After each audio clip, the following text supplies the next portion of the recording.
Hey there, Vocal Rangers. So, today, what I'm going to be talking to you all about is plosives.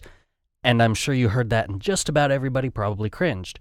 But giving you an idea of what the plosive is. It's when you're making the P or B sound talking into the microphone and you'll get that puff. And probably not good for me to be doing this for the microphone, but this is not my super expensive microphone, so we're all good. But that's kind of giving you the idea of what I'm talking about. Now, while you can mitigate that with technique, there's also a few other ways, and I'm going to kind of talk about a few different things and kind of go over it. So, one of the biggest things that people do is get a pop filter, which basically this is 2 layers of nylon just kind of separated by maybe 1/8 of an inch. And what it does is it disperses the air.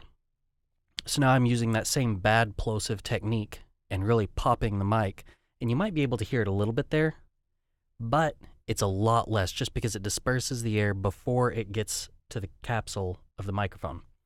So a pop filter is one of the best ways to be able to reduce plosive noises in your recordings. There are other types of pop filters. There's some that are metal grating that actually deflect the air down and farther away from the capsule. But if you're like me and have a microphone where the really sweet spot for getting the best sound of that microphone is where your lips are almost even with the top of the microphone, your air is already being deflected downward a little bit, but you don't want to redirect that air directly into the capsule. So that may not be the best idea for you. It depends on your situation. But I have heard that those are fantastic for most people. I have not tried one myself. This works fine for me. The other thing is, let me see if I have one here. All right, so I don't have one particularly for this microphone on hand. It's probably packed away in a box somewhere, but this little puff screen sock, this one is actually a puff screen for my Zoom H5, the XY microphone's on it. I'll try to give you all a good visual. It sits on top of the microphone. It's a big sponge, basically. Big squishy sponge-like thing. And if I can get my interface back down. But basically what these do is it's similar to this, except it's a thicker layer and it really just slows down that extra air. I don't really ever use one because I find that it just changes the intonality of the microphone just slightly. But I prefer the sound of it without that, so I use a regular pop filter. One of the biggest things you can do, though, to improve your plosives, or get rid of your plosives, is to improve your microphone technique, especially if you really want to leverage that proximity effect. Let me move that out of the way. And you really just want to get right up in the microphone and get that nice, deep, bassy voice, but you don't want to get all those plosives in there. So what that requires is being able to really improve your technique. Part of what you can do is you're not talking directly into the capsule.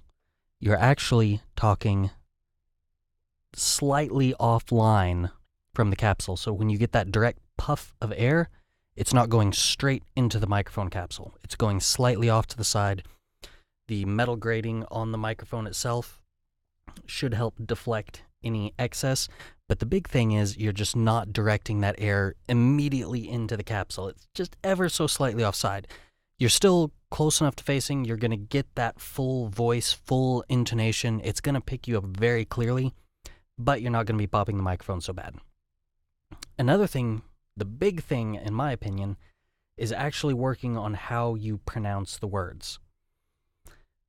So what you don't want to do is have a big P and B sound. You don't want to really close your mouth and buh, puh.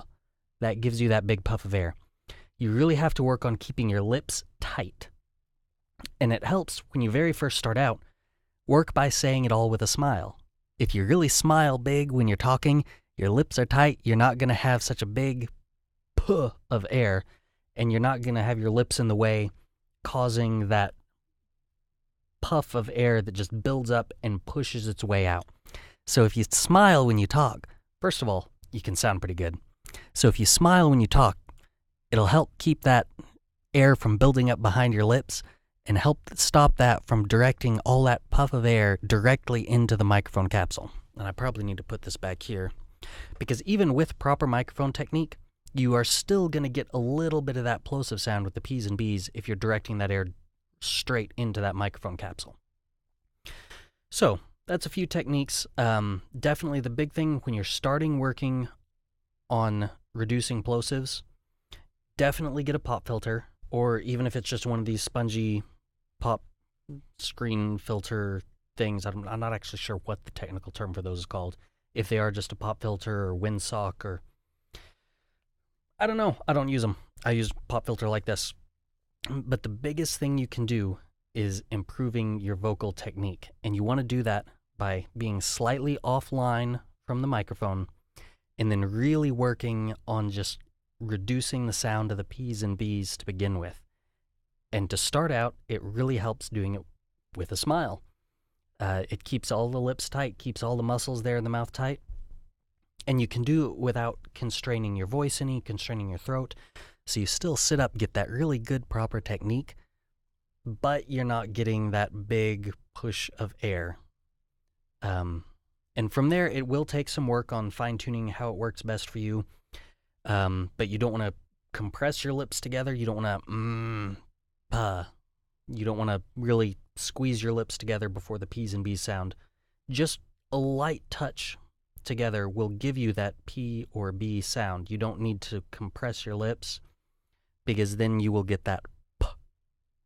So it really is just a light touch of your lips when you're saying a P or a B, and that will give you the P or B sound without giving you the puff of air that goes along with it, or so much of a puff of air that goes along with it. So it does take some work, but following that technique will improve your vocals tremendously, especially, like I was saying earlier, if you're going to be really leveraging that proximity effect and getting that really nice, deep, smooth voice, and you don't want all those plosives just blasting out your microphone every time you say a P or a B. As you can see, I am right up on this microphone. My pop filter is up away, and there may still be just a hint of the plosives, but not nearly so bad as you would normally get being this close to the microphone. So, anyways, that's today's episode. I hope you liked it. If you did, give me a thumbs up, like the video, subscribe if you want to see more, and if you like what you see, but want to see something slightly different maybe, leave a comment down below and I'll get back to you on it. Thanks.